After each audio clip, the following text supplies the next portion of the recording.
नमस्कार, मैं हूं आपके साथ जसप्रीत कौर। मेरी मौजूदगी है प्रयागराज में। उमेश पाल हत्याकांड को लेकर के एसटीएफ और पुलिस का शिकंजा लगातार कसता जा रहा है। हम लोग मौजूद हैं जिला कोर्ट में। आप देखेंगे कि भारी डिप्लॉयमेंट है। पुलिस वैसे ही इस कोर्ट में हमेशा रहती है, लेकिन आज ज्यादा इसलिए फोर्स है क्योंकि अंदर भी फोर्स मौजूद है, ताकि जो अतीक अहमद का बेटा है असद अहमद वो सरेंडर कर सकता है। ऐसे में यहाँ पर पुलिस ने पुख्ता तैयारी की है। मैं आपको बताऊं कि जो ये जिला कोर्ट है, यहाँ के कई सारे गेट्स है, तो प्रयागराज में यहाँ पर वो सरेंडर कर सकता है। इसके अलावा जो आसपास के जिले हैं वहाँ पर भी चौकसी बढ़ा दी गई है, क्योंकि वहाँ पर भी वो सरेंडर कर सकता है। ऐसे में जो असद अहमद है उसको लेकर के पुलिस लगातार दबिश दे रही है। उसको एनकाउंटर का डर सता रहा है कि कहीं उसका भी एनकाउंटर ना हो जाए। इससे पहले हमने देखा था कि अरबाज का एनकाउंटर हुआ था, जो कि गाड़ी का ड्राइवर था, क्रेटा कार वही चला रहा था, और वो अतीक अहमद के बेटे का भी ड्राइवर था। उसको मिट्टी में मिला दिया गया। मुख्यमंत्री योगी ने कहा था कि सारे आरोपियों को मिट्टी में मिला देंगे। ऐसे में अभी तक 13 शूटर्स थे, जिनमें से 6 की पहचान हो गई है। अब बड़ी जानकारी हम आपको दे दें कि अतीक अहमद का बेटा असद अहमद सरेंडर कर सकता है। उसको एनकाउंटर का डर है और पुलिस की कोशिश यही है कि असद को गिरफ्तार किया जाए। तो इस वक्त की सबसे बड़ी खबर मैं आपको बता दूं, दरअसल अतीक अहमद का आधा परिवार जेल में बंद है, जिसमें अगर हम बात करें अतीक अहमद के भाई की, जो कि बरेली जेल में बंद है। इसके अलावा उसके 2 बेटे जो कि नाबालिग हैं, जिनको हिरासत में लिया गया था, और 2 बेटे, एक बेटा उसका लखनऊ की जेल में बंद है, एक बेटा प्रयागराज की जेल में बंद है, एक बेटा असद जो कि सरेंडर कर सकता है, क्योंकि मुख्य आरोपी वही है जिसने गोलियां चलाई थी। ऐसे में अब शिकंजा कसता जा रहा है और सभी आरोपियों को डर है, और पहले ही एसटीएफ और पुलिस ने अपने इरादे जाहिर कर दिए।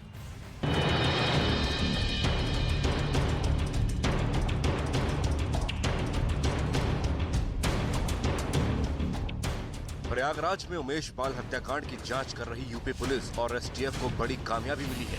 इस वारदात को अंजाम देने वाले 6 शूटरों की पहचान कर ली गई है। जिन जिन आरोपियों की पहचान हुई है, उसमें अतीक अहमद के बेटे असद का नाम भी शामिल है।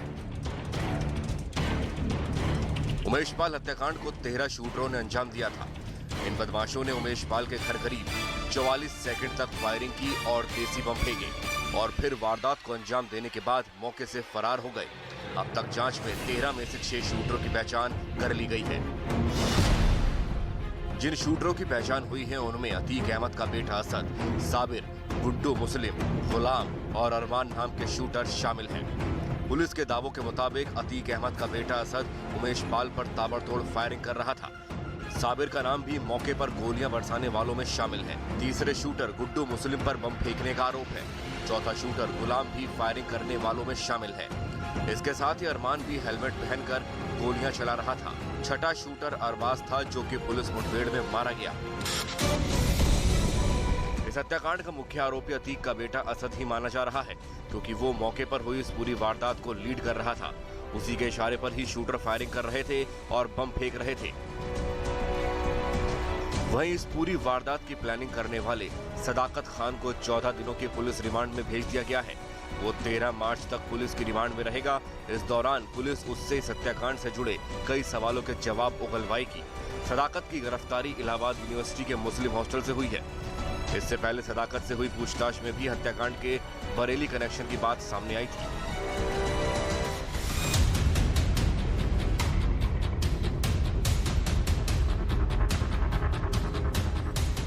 शूटरों की तलाश के लिए यूपी एसटीएफ और प्रयागराज पुलिस की टीम ताबड़तोड़ छापेमारी कर रही है। प्रयागराज के आसपास के जिलों और पूर्वांचल के कई इलाकों में भी छापेमारी लगातार जारी है।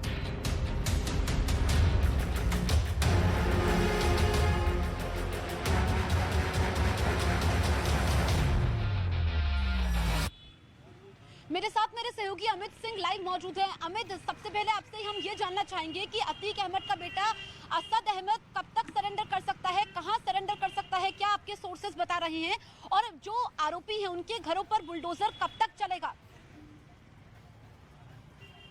देखिए, सबसे पहले तो बताऊं कि जिस तरीके से प्रयागराज पुलिस ने, यूपी एसटीएफ ने असद अहमद पर, आरोपी जो कि मुख्य आरोपी है इस हत्याकांड का, असद अहमद पर जिस तरीके से नकेल कसा है, उसी की वजह से परेशान है असद अहमद। और हालांकि असद अहमद तो पिछले 2 दिनों से उसका प्रयास था कि वो किसी भी तरीके से वो सरेंडर करे, लेकिन यहाँ पर जिस तरीके से प्रयागराज जिला अदालत में लगातार यहाँ पर पुलिस की गश्ती है, सिविल और वर्दीधारी पुलिस के जो अधिकारी और जवान जो अंदर मौजूद है, उसी के डर बार से वो अरशद अहमद जो है सरेंडर कर नहीं पा रहा है। पुलिस की कोशिश है कि जल्द से जल्द अरशद अहमद को गिरफ्तार किया जाए और इसी वजह से लगातार रेड चल रही है। रेड केवल प्रयागराज में नहीं चल रही है, प्रयागराज के आसपास जिलों में भी चल रही है, रेड पूर्वांचल में भी चल रही है।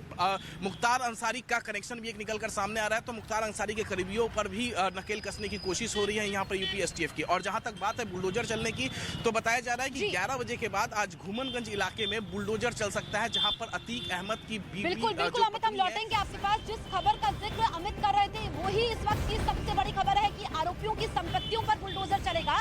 दरअसल इस वारदात को अंजाम देने के बाद आरोपी इन्हीं संपत्तियों में छिपे हुए थे, ये जानकारी भी पुलिस और एसटीएफ के हाथ लगी है।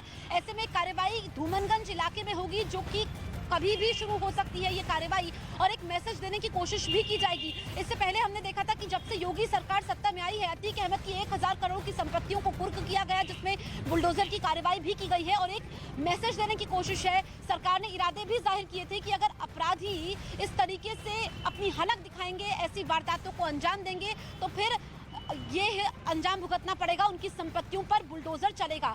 अमित, सबसे अहम तस्वीर आज की होगी जब बाबा का बुलडोजर चलेगा। ऐसे कौन कौन से आरोपी हैं जिनकी प्रॉपर्टीज को चिन्हित किया गया है और उन पर ये कार्रवाई होगी? देखिए, ऐसा बताया जा रहा है, हमारे सोर्सेज बता रहे हैं कि प्रशासन ने कई प्रॉपर्टियों को चिन्हित किया, जिसमें से एक प्रॉपर्टी जो आज घूमनगंज इलाके में है उस पर बुलडोजर चलेगा 11 बजे के बाद। तो वहीं दोपहर 3 बजे मुख्यमंत्री योगी आदित्यनाथ विधानसभा में वो अपना भाषण देगा। तो जाहिर तौर पर जिस तरीके से पिछले भाषण में हमने देखा था कि प्रयागराज इंसिडेंट को लेकर, हत्याकांड को लेकर उन्होंने कहा था कि मिट्टी में मिला देंगे, तो आज बुलडोजर चलने के बाद क्या विधानसभा में हंगामा होगा या फिर किस तरीके का भाषण योगी आदित्यनाथ देंगे, अब वो देखने वाली बात होगी। लेकिन हम तस्वीरें लगातार आपको दिखा रहे हैं कि आरोपियों की पहचान हो गई है। 13 शूटर थे वहां पर, कुछ पहले रेकी किए थे, कुछ देश में 75 नए और बड़े प्लांट सिटी बने होते तो आज भारत की तस्वीर कुछ और ही होती। लेकिन अब 21वीं सदी में जिस तरह भारत तेज गति से विकास कर रहा है, आने वाले समय में अनेकों नए शहर ये भारत की अनिवार्यता होने वाली है। ऐसे में भारत में अर्बन डेवलपमेंट के 2 प्रमुख पक्ष हैं। नए शहरों का विकास और पुराने शहरों में पुरानी व्यवस्थाओं का आधुनिकीकरण। इसी विजन को सामने रखते हुए हमारी सरकार ने हर बजट में अर्बन डेवलपमेंट को बहुत महत्व दिया है। इस बजट में अर्बन प्लानिंग के मानकों के लिए 15,000 करोड़ रुपए का इंसेंटिव भी तय किया गया है। मुझे विश्वास है इससे देश में प्लान और व्यवस्थित शहरीकरण की नई शुरुआत होगी, इसे गति मिलेगी। साथियों, आप सभी एक्सपर्ट जानते हैं कि अर्बन डेवलपमेंट में अर्बन प्लानिंग और अर्बन गवर्नेंस दोनों की बहुत बड़ी भूमिका होती है। शहरों की खराब प्लानिंग या प्लान बनने के बाद उसकी सही इंप्लीमेंट न होना हमारी विकास यात्रा के सामने बड़ी चुनौतियां पैदा कर सकता है। अर्बन प्लानिंग के तहत आने वाली स्पेशल प्लानिंग हो, ट्रांसपोर्ट प्लानिंग हो, अर्बन इंफ्रास्ट्रक्चर प्लानिंग हो, वाटर मैनेजमेंट हो, इन सभी एरियाज में बहुत फोकस वे में काम करना जरूरी है। इस वेबिनार के अलग अलग सेशंस में आप 3 सवालों पर जरूर फोकस करें। पहला, राज्यों में अर्बन प्लानिंग इकोसिस्टम को कैसे स्ट्रेंथन किया जाए। दूसरा, प्राइवेट सेक्टर में उपलब्ध एक्सपर्टाइज का अर्बन प्लानिंग में कैसे सही इस्तेमाल हो। तीसरा, ऐसे सेंटर ऑफ एक्सेलेंसीज कैसे डेवलप किए जाएं जो अर्बन प्लानिंग को एक नए लेवल पर लेकर जाएं।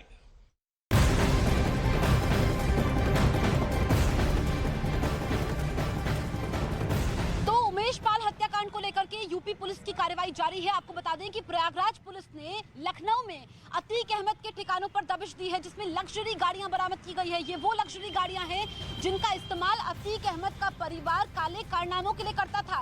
इन गाड़ियों को अब लखनऊ के महानगर थाने में रखा गया है। तो लगातार प्रयागराज पुलिस जो है दबिश दे रही है अलग अलग इलाकों में जहां से इनपुट मिल रहे हैं। इसके अलावा एसटीएफ की कार्रवाई भी जारी है। तो लगातार शिकंजा कसता जा रहा है। इसमें लग्जरी गाड़ियां बरामद की गई है, क्योंकि किस तरीके से अतीक अहमद को लग्जरी गाड़ियां, इसके अलावा महंगे हथियारों का शौक था और वो लगातार इनकी नुमाइश भी करता रहा है। ऐसी कई तस्वीरें हमने देखी हैं सोशल मीडिया पर जिसमें वो हथियारों की, अपनी गाड़ियों की नुमाइश करता रहा है, जिसमें वो महंगी महंगी गाड़ियों को खरीदता था।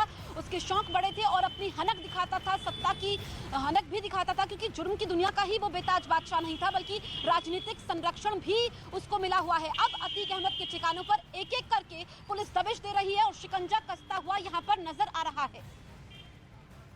और इस बीच आपको बता दें कि अतीक अहमद जो कि माफिया है, उसको डर सता रहा है।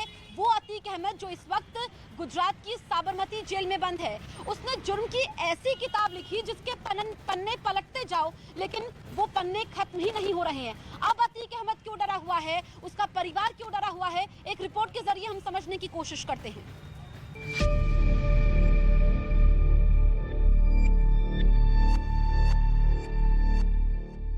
उमेश पाल हत्याकांड के बाद से यूपी एसटीएफ और पुलिस का एक्शन लगातार जारी है और यही वजह है कि प्रयागराज से सैकड़ों किलोमीटर दूर साबरमती जेल में बंद अतीक अहमद डरा हुआ है।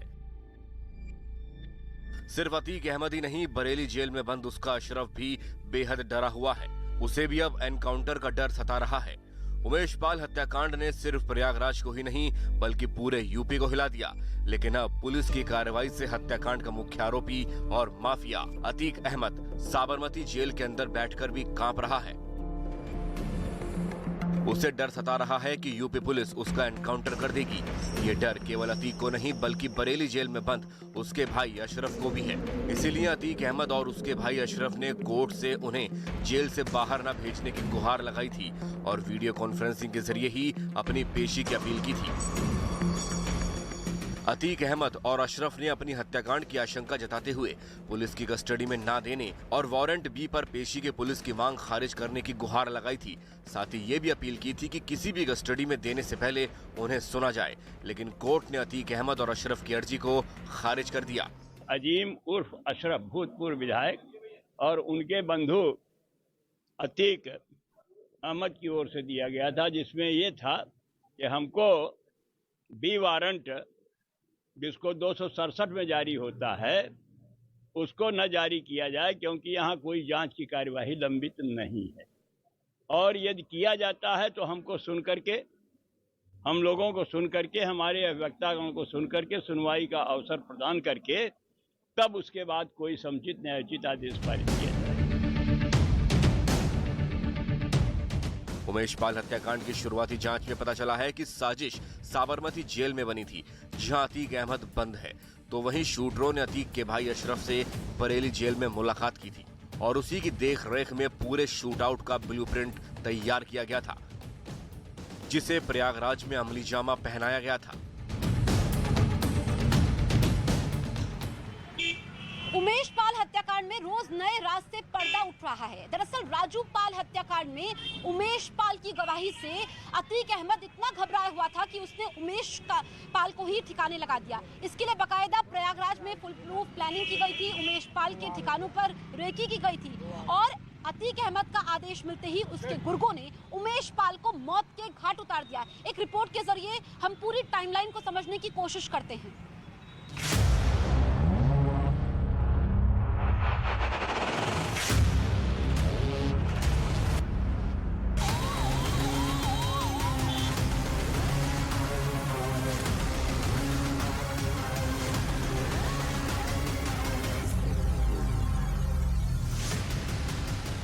राजू पाल हत्याकांड के मुख्य गवाह उमेश पाल की मौत करीब 1200 किलोमीटर दूर से चलकर आई थी। दावा है कि अहमदाबाद की साबरमती जेल में बंद माफिया अतीक अहमद के इशारे पर इस वारदात को अंजाम दिया गया।